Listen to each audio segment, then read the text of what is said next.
But I'm talking about socially, because I was born just as the country. I was born in '80, so 40th birthday coming. But I was born just as y'all were getting over. It was the gas crisis, right? Because it was Iran-Contra. I think Iran-Contra was Reagan years. Carter. No, it was Carter. Carter. I was conceived during Carter. I was born just as Reagan was taking over. So thank you for that. But the first media-driven mass panic actually was the crack cocaine situation, but that was out of New York, and we lived in the South at that time, so that didn't hit us as hard as it hit some areas. But that's when they started talking about, watch out, that person in that coat on your corner could be dangerous, stranger danger, and all this other kind of stuff. So I mean, I am the generation of kid who they designed stranger danger for. Yeah. You know, and then so we already were, and some of us were latchkey kids. So we were already kind of conditioned, be suspicious of people, you know. It's the big detective hat thing with, you know, in the collar popped up and all that kind of stuff. That is an image burned into my brain from my childhood. Didn't McGruff come out then? McGruff came out there too. Only you can prevent forest fires. Yes, it was all this danger, caution, be careful. So yeah, I could see where that was kind of like the foundation. It's like, don't be so trusting. So my generation really isn't that trusting. You're talking about Gen X and the ones who came right around there. We're generally distrustful of people. And we were conditioned to be so. Then boom, AIDS hits. Mm-hmm. And everybody's terrified. I remember writing a school report about that. I remember I took this black felt and I put it over my cover, and then I cut out red felt and blood droplets, and then the letters for AIDS. And I was doing this that was Iowa. Yeah, we were in Iowa when I did that. I wonder it was class. That must have been 4th grade. But so many people were terrified of this thing. They were like, "Oh, you know, if you know somebody who's gay," and you couldn't say that, but they're gay. Everybody had to whisper, you know, and all this other kind of stuff. You need to stay away from them because you'll get sick. But then the blood transfusion too, because we were not as aware of the care we needed to take with blood that was being collected, and you know, people. It was so hard to even get blood donors, and it still is hard to get people to donate blood.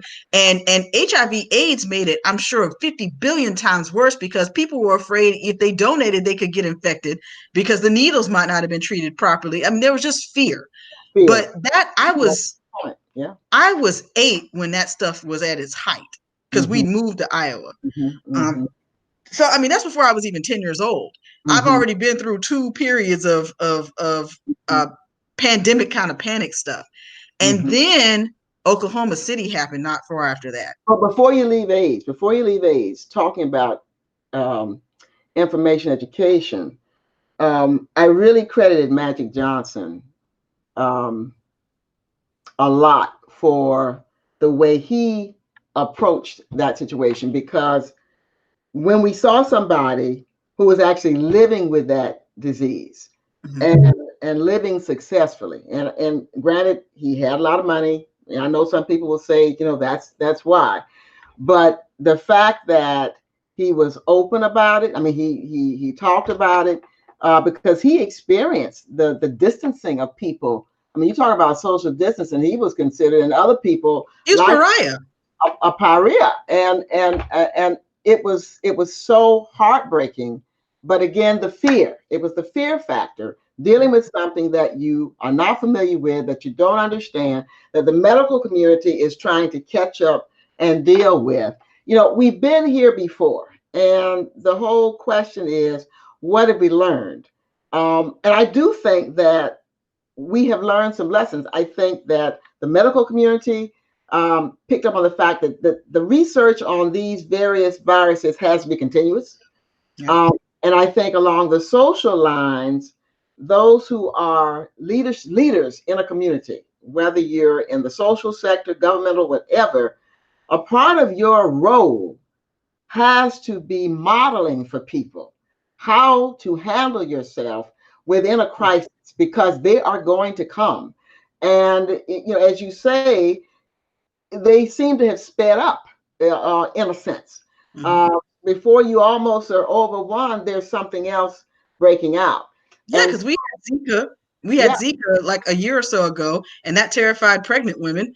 We had Ebola not too far behind that, and swine flu.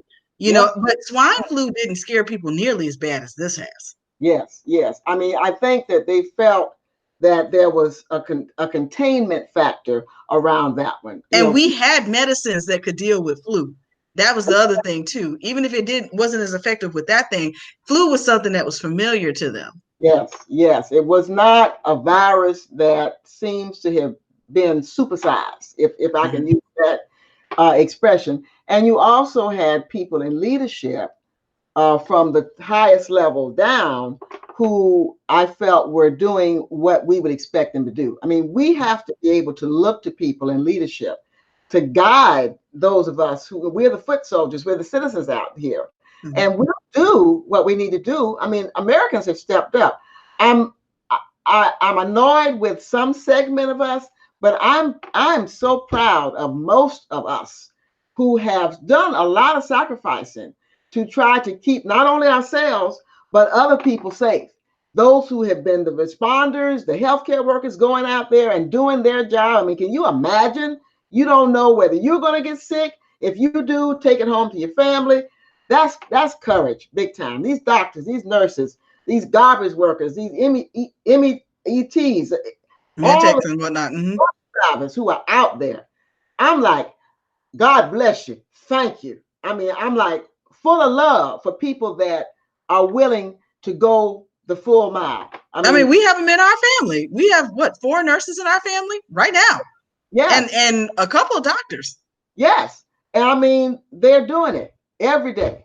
And, I'm just so in awe. And we have to remember that, because again, the fear factor, it's all gloom and doom. I might as well dig a hole and fall in, or I'm going to buy up all the toilet paper, all the food, everything. I'm going to barrel down. And I got my AK-47. Or grab my guns. Yeah.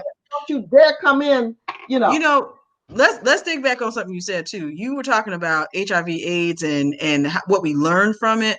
I think the other thing that we learned culturally in this country, at least, was that education was an important partner, like as in K-12 was an important partner in addressing the information exchange. Yes. I'm pausing for a second. Okay. Our connection went a little crazy for a second. Okay. Can you hear me? Okay, it settled down a little. I get the sense that a lot of the educational, the supplemental kinds of things about current events and whatnot were really amplified after HIV/AIDS happened, because the communities were just in such disarray. We were in a rural community at the time, being in Iowa, when they were trying to deal with that. And there was just so much misinformation that was going on. There were people, don't use a water fountain, you could get AIDS. I remember that. I was like, what? That doesn't even make sense. Oh my goodness. And I'm in elementary and I'm like, that doesn't make sense. But because children in this country are required to go to school to a certain age, and because those children are in families where they can go back and share, really, they kind of made children information conduits to families in a lot of ways. When you think about it, that's the the after school specials and all the other kind of stuff about violence, mental health, being clean and safe, all that kind of stuff. Folders full of pamphlets and all kinds of information. and I applaud teachers for that. I applaud schools for that, because again, they are leaders in the community. I mean, they're right there in the trenches. You probably can't get much closer than that in terms of an information conduit than most things, because. And I was gonna say they're taking as much risk in some cases as some of the healthcare workers are, because teachers go in there and when a child needs to be hugged, they're gonna hug them. Even if they get sanctioned, they're gonna hug that child because they feel that that's the thing that child needs at that moment. They're dealing with whether you taught your kid to be clean or not. They're the ones there for 8 hours or so, wiping snotty noses and getting them to the nurse and bandaging their knees and caring for them. Yeah. And I think that in some of these salutes that have been done recently, where we are rightly celebrating the healthcare professionals, I think in some ways we need to make sure that we are also saluting the grocery store workers, that we're also saluting the teachers, because these teachers didn't get to go and say, oh, summer vacation started early for us. They've been trying to struggle with, how do I support academically? How do I support socio-emotionally my children, my kids, who I cannot be in the room with them. I can't be that safe place when they're having a misunderstanding with their parent or worse, so that they can feel safe. I don't have the ability to read what's going on with them. You can do so much with these screens. But as we were talking about in my session last night, I was on, some of us whose love languages are physical touch and quality time, this virtual thing, it's not enough. It's not enough. It's a challenge, and it being someone from the older generation coming into all of the technology in a somewhat more expansive way, it is a stretch to some extent. But what I love about the human spirit and the way God designed us, we adjust to things. We can change, and we tend to rise to the challenge. And so, here we are. I'm a family of 9 children, and Easter Sunday is our day to get together. We're at somebody's house eating dinner. I mean, we're in different states, but whoever is in that state, in those cities, we come together and we fellowship.